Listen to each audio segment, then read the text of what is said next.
Throughout history, rulers have reached for the same symbol. Long before crowns were cast in gold, people looked to the sky and found certainty in the sun. The sun brought warmth, harvest, order, and created life itself. The sun marked the seasons, governed the fields, reminded humanity that some powers seemed eternal. The sun ruled the heavens. So kings and emperors borrowed its light, embodied its energy. The great pharaohs aligned themselves with solar gods. The Egyptian pharaoh Akhenaten did a whole religious pivot to focus on a 10, the sun disk, basically saying, I'm the intermediary between you and the one true God. That's a massive power move. Centuries later, Louis XIV declared himself the Sun King. It was his brand, and his PR message was simple. Just like the sun, the state revolves around me. It was political theatre, but it also conveys this idea of order versus chaos, light versus dark. It's hard to argue with sunlight. Royalty, wrapped in cosmic language, myths gave that language its shape.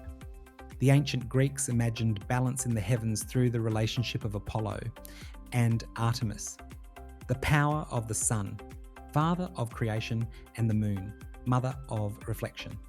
The message was clear: trust me like you trust the sunrise. But where does symbolism end and strategy begin? Let's take a moment to pause and imagine. Imagine a child born on the summer solstice, the longest day, the sun at its highest, a day in full illumination.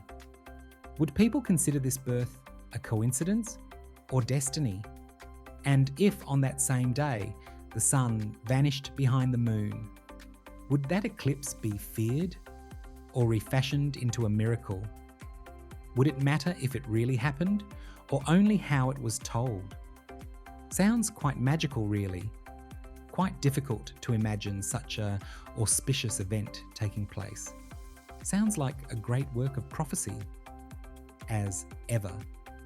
And if later that sun prince was to marry a princess born under a lunar eclipse, would the story suggest celestial balance? The sun and moon united? Or just another chapter edited for effect? Do heavens choose rulers, or do rulers learn to speak the language of the cosmos? Do royal families speak in symbols? And when history repeats the tale, what exactly are we remembering? The truth or the myth? Apollo driving the sun, Artemis guarding the moon, not rivals, but twin forces in rhythm. Looking at this royal couple, would you feel balance? Would the world celebrate a feeling of unity, that all is well in the universe?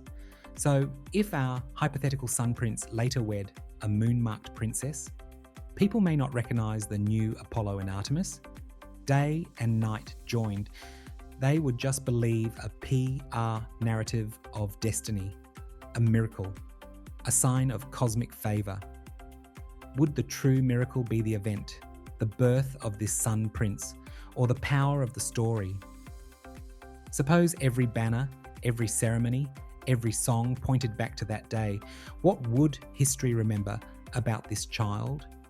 Or the careful narrative built around him? The sun prince will one day become the new sun king, Apollo. Would the kingdom proclaim them a new Apollo and Artemis? Sun and moon, perfectly balanced. Allow me to remind you that the Greeks called her Artemis. The Romans know her as Diana. So much to think about in this magical story, that aura of natural order. Just as the sun rises, so too does the promising leader. And that's pretty potent symbolism. Surround the moment of birth with signs and stories. Use symbols that people already connect with life and order, maybe rituals at Stonehenge at solstice. Dearest Jamstar, when priests proclaim and heralds cry, the sun hath spoken, none ask why. If princes borrow daylight's flame, and kingdoms crown a borrowed name, when sun and sceptre walk as one, who serves the crown? king or the sun?